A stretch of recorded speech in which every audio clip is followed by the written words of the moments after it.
What's going on, you guys? It's Ryan from Listen Closely. Today we're going to be continuing our series on extraterrestrials. We're going to be covering one of the races today, one of my personal favorite races within the Galactic Federation of Light. Now, if you watched last week's episode, we covered the two alien factions, which were the Galactic Federation of Light and the Cabal. So I mostly want to keep focused on the Galactic Federation of Light because that's where the higher vibrational aliens come from. That's what they're a part of. Excuse me. So today we're going to be talking about the Pleiadians. Now, who are the Pleiadians? Well, the Pleiadians are a very spiritual group of aliens that come from the Pleiades star system. And they are one of the most spiritual extraterrestrial races out there. So when I first started getting messages from extraterrestrials, my very first message was from a Pleiadian.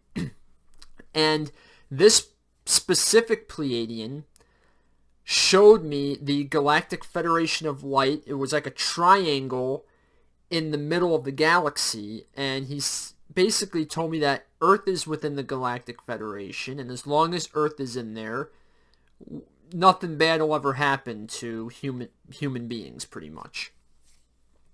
So, the Galactic Federation of Light, as long as humanity is within the Galactic Federation territory, we'll never have like an Independence Day type scenario, pretty much.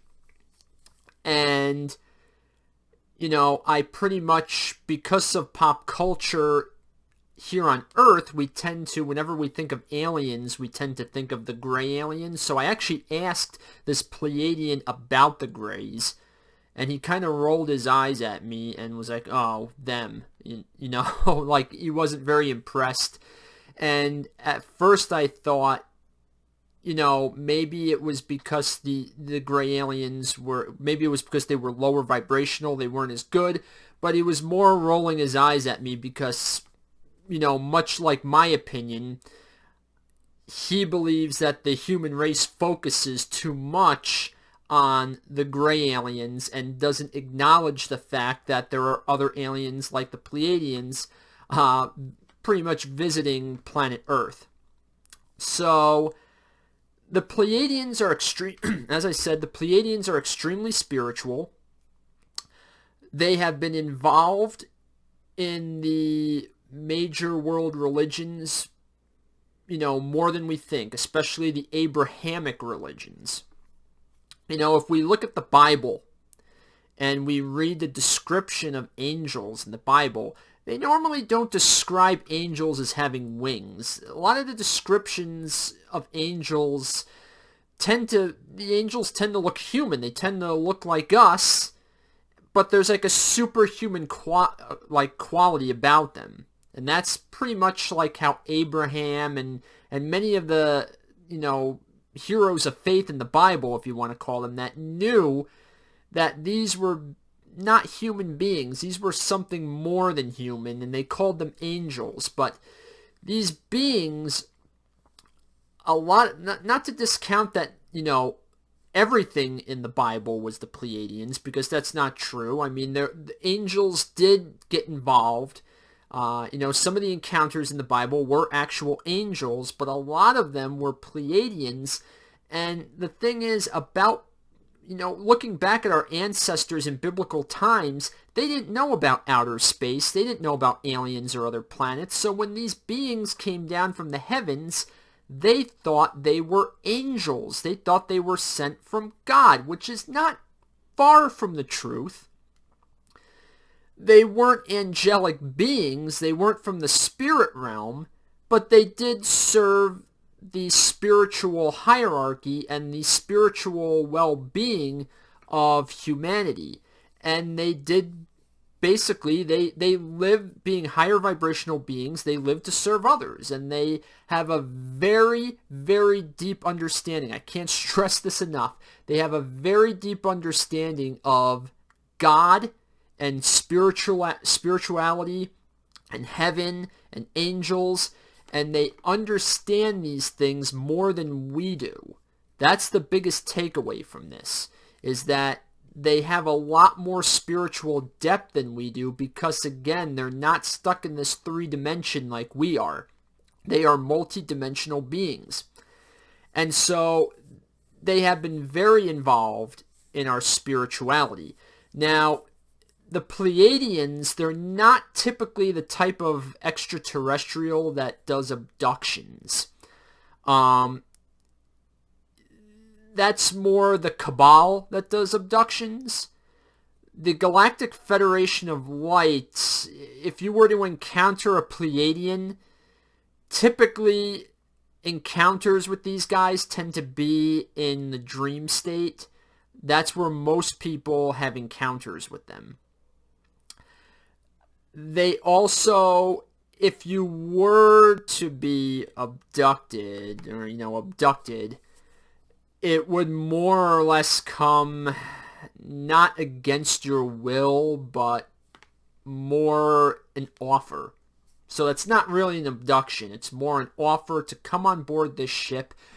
And usually if the Pleiadians are inviting you on their ship, it's because they want to tell you something. They want to give you information about spirit, about higher things that will not only improve your life, but improve the life of humanity as a whole. So it's very important that they're not typically the malevolent, do experimentations on people type of aliens. These are aliens that usually serve a higher good. Now, what I'm about to say about the Pleiadians, if there's any Christians watching this, this is going to probably come off as sacrilegious. But there was a specific Pleiadian that, well, I don't even want to call him a Pleiadian.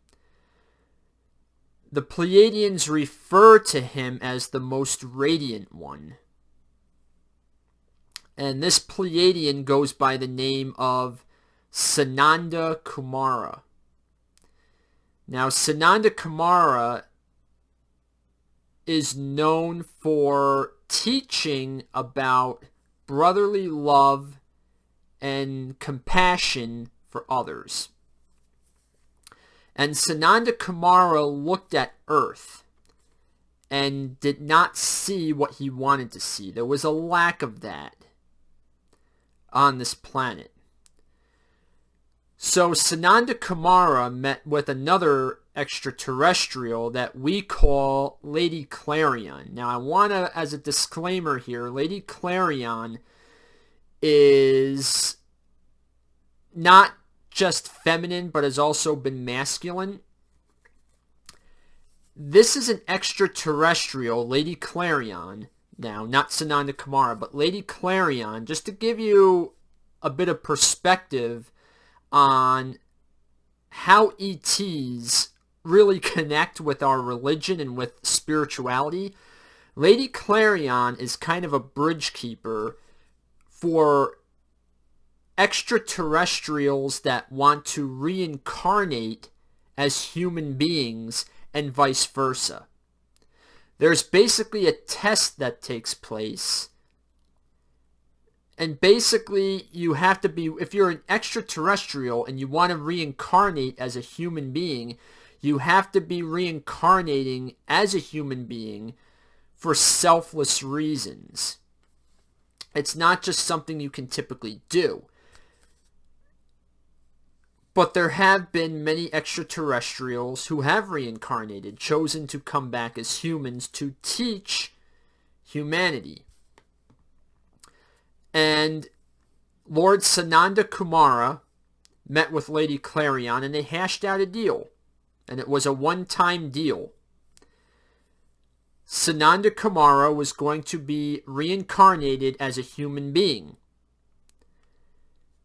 And once it was agreed, the Galactic Federation of Light, most prominently the Pleiadians, found a suitable host, a human female, She went by the name of Mary, and she was taken by the Pleiadians and artificially inseminated with certain genetics, and eventually she gave birth to Jesus the Master, or Jesus Christ.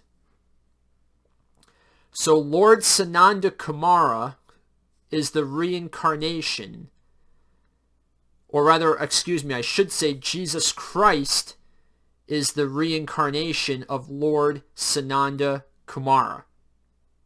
And he was here for a purpose, to teach us about brotherly love and compassion.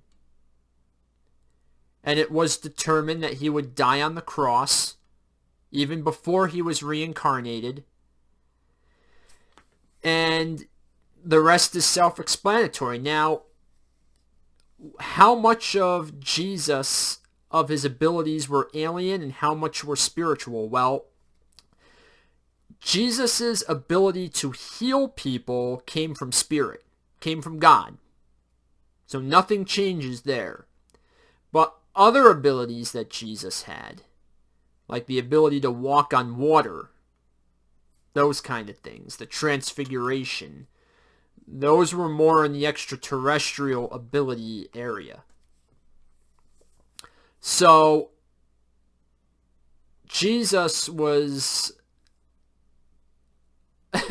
sort of a large project where spirit and God was involved, and the Pleiadians were involved, and other ETs were involved, and they all kind of came together and said, hey, we need to put somebody here who can teach humanity, because human beings aren't learning the lesson.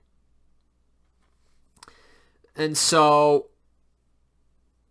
they have influenced, the Pleiadians, they've influenced our culture a lot. Now, a lot of people are probably going to look at this and they're either going to believe it and be in disbelief, or they're not going to believe it and say, you know, you're ruining my faith or whatever. Listen, this, if you're like me, I was a big Christian before I entered spiritualism, and this to me doesn't change anything. This just, learning this should just strengthen your faith even more, that there's so many beings out there besides humans that are so spiritual and into God that they participate and work with God in the spirit realm, the Creator, to put Jesus on this planet. And this shouldn't come as a big, epiphany to everyone. I mean, the Bible, if you read all the stories, God never directly interacts with people in the Bible. He always sends his messengers or angels to carry out his will and his messages. So this is nothing new. Having somebody else, deal with the creation of Jesus, a middleman, so to speak. It's nothing new. But the point here is that the Pleiadians, they're one of the most spiritual races out there.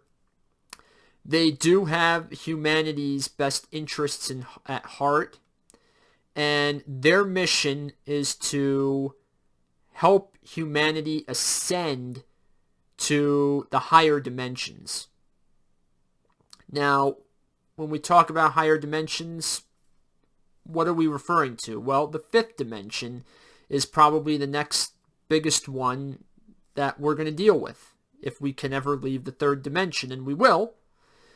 But the fifth dimension is our next place.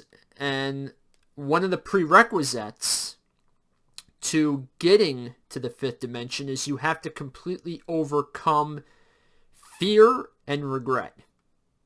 Very difficult, and that's why no human being lives in the fifth dimension. So they're helping us. They want us to ascend. They want us to become more spiritual, because if you're more spiritual, you're not afraid. You're not afraid, and you conquer these things. And so they're here to help us. They're not our enemy. They're actually our greatest ally. And they will be here at the end of days when the end times come and you have the second coming, the Pleiadians will be here to assist humanity in its ascendancy. But that's pretty much everything with the Pleiadians. Feel free to hit the like button if you liked this video, and please, subscribe. And if you have any questions, feel free to drop a comment or email me. And that's about all. Until next time.